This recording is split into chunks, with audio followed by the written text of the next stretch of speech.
पाकिस्तान के top doctors के साथ अपॉइंटमेंट बुक करें, वो भी पेशेंट फीडबैक देखते हुए। आज ही ओला डॉक ऐप डाउनलोड करें। ओला डॉक, डॉक्टर का अपॉइंटमेंट आसानी से। Hi viewers, I am Dr. Naseem Akhtar from SW Skin Therapeutics, Islamabad. जैसे कि आजकल एक्नी स्कार्स की बहुत सारी प्रॉब्लम्स आ रही हैं। पेशेंट्स की क्यूरीज भी हमारे पास बहुत आती हैं, प्लस इवन पेशेंट्स भी हमारे पास बहुत ज़्यादा आते हैं एक्नी स्कार्स के हवाले से। क्योंकि यंग एज में एक्नी तो डेफिनेटली हार्मोनल इम्बैलेंस की वजह से या एटमॉस्फेयर की वजह से हर दूसरे पेशेंट को एक्नी का मसला होता है। एक्नी तो ठीक हो जाती है, लेकिन acne scar is the biggest issue. Acne scar से जैसे डिप्रेशन, एंजाइटी, स्ट्रेसेस बहुत ज़्यादा हमारे माहौल में बढ़ गए हैं। तो इसलिए मैंने सोचा कि आज हम क्यों ना हम एक्नी स्कार्स की ट्रीटमेंट के हवाले से हम आपसे बात करें। एक्नी स्कार्स की ट्रीटमेंट पहले तो कुछ अर्सा पहले से 10 साल पहले या 20 साल पहले इसका मुश्किल थी, और इवन इतना था कि पेशेंट से परमानेंट स्कार्स उनके चेहरे पर रह जाते थे।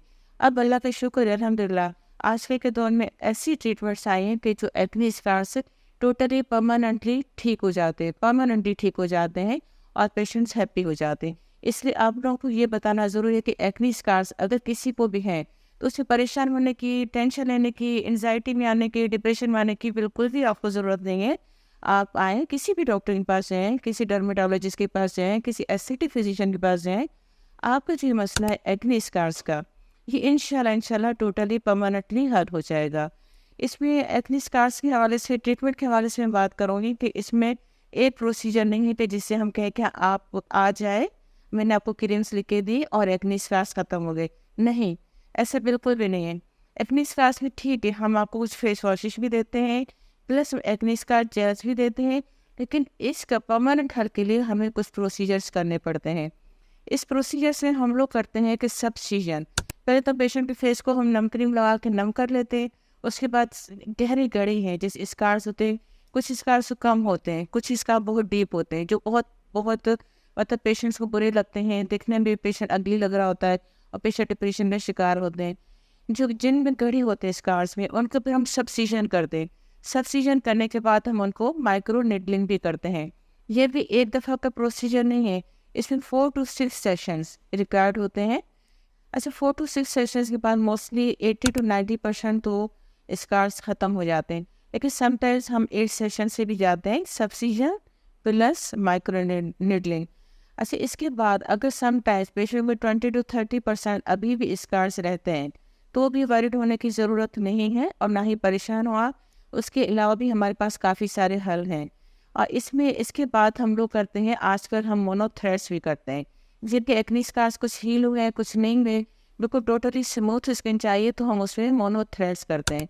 मोनोथ्रेड्स उसमें हाइलुरोनिक एसिड पेस्ट है, वो भी स्किन को स्मूथ करते हैं, प्लस इन कणों को भरते हैं। और उसके बाद भी पेशेंट्स कहते हैं कि नहीं, हमें अभी भी थोड़ी सी और इसमें ज़रूरत है, या कुछ थ्रेड्स पे नहीं जाते पेशेंट, तो एक हमारे पास एक और ऑप्शन भी है, हम फिलर्स करते हैं, हाइलुरोनिक एसिड फिलर्स। जो पेशेंट कहेंगे कि हम करते हैं, आप हमारा थ्रेड्स करें, तो उन्हें हम थ्रेड्स करते हैं, मोनो थ्रेड्स, ठीक है। और उसके बाद अगर कुछ पेशेंट्स को हम चॉइस देते हैं कि हम मोनो थ्रेड्स भी कर सकते हैं, हम फिलर्स भी कर सकते हैं।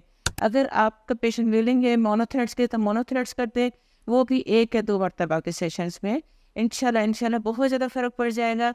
या फिर फिलर्स में तो इंस्टेंट आपके जो थोड़े बहुत आपकी कड़े या स्कार्स रह गए, वो भी इंशाल्लाह कंप्लीट हल हो जाएंगे। लेकिन उसके बाद तो वही कि हम केयर पेशेंट्स को बता दें घर में कि आपने फेस वॉश रेगुलर करना है, आपने सन ब्लॉक लगाना है, जब भी आप सनलाइट में जाएंगे, एक्सपोजर में जाएंगे, आपने सन ब्लॉक लाजमी लगाना है, और एवरी 2 आवर्ली आपने सन ब्लॉक लगाना है। और अगर फिर एक्नी आती है तो आपने उसको टच नहीं करना, बिल्कुल एक्नी को टच नहीं करना, और एक्नी की फ़ौरन से फ़ौरन आपने अपने डॉक्टर के पास जाकर उसकी ट्रीटमेंट करानी, ताकि ना एक्नी आएगी, और एक्नी लंबी हो तो स्कार बनते ही बनते हैं। तो आपने प्रिवेंशन नहीं है कि आपने सफाई का बहुत ख्याल रखना है, सनलाइट से आपने बचना है, डस्टी एरियाज़ में जब जाएँ तो आपने मास्क यूज़ करना है, और घर आके आपने फ़ौरन अपना फेस वॉश करना है। और फिर डे लाइट है तो आपने सनब्लॉक लगाना है, रात के टाइम कोई भी ऐसा मॉइस्चराइज़र आप अपने फेस पे लगाएं। सफाई आपके फेस की ज़रूरत की बहुत ज़रूरी है। और इस एक्ने स्कार्स के हवाले आपको कोई भी क्यूरीज हो या कोई प्रॉब्लम हो, आप के करीबी कोई भी डर्मेटोलॉजिस्ट हो, कोई भी एस्थेटिक फिजिशियन हो, आप उनसे फ़ौरन कांटेक्ट करें, इससे पहले कि और देर हो जाए, एक्ने स्कार्स आपके और डीप हो जाए। आप फ़ौरन अपने किसी करीबी डॉक्टर से करें, या ओला डॉक के थ्रू आप मुझसे डायरेक्ट भी कांटेक्ट कर सकते हैं, और ओला डॉक के थ्रू आप मेरे क्लिनिक पे विजिट भी कर सकते हैं। और आप मज़ीद ऐसी वीडियोस देखने के लिए या मज़ीद इंफॉर्मेटिव प्रोसीजर्स के बारे में मालूमात लेने के लिए आप ओला डॉक के चैनल को सब्सक्राइब करें और प्लीज़ फॉलो भी करें। Thank you. पाकिस्तान के टॉप डॉक्टर्स के साथ अपॉइंटमेंट बुक करें, वो भी पेशेंट फीडबैक देखते हुए। लाखों लोगों की तरह पाकिस्तान के सबसे बड़े डॉक्टर नेटवर्क का फायदा उठाएं और आज ही ओला डॉक ऐप डाउनलोड करें। ओला डॉक, डॉक्टर का अपॉइंटमेंट आसानी से।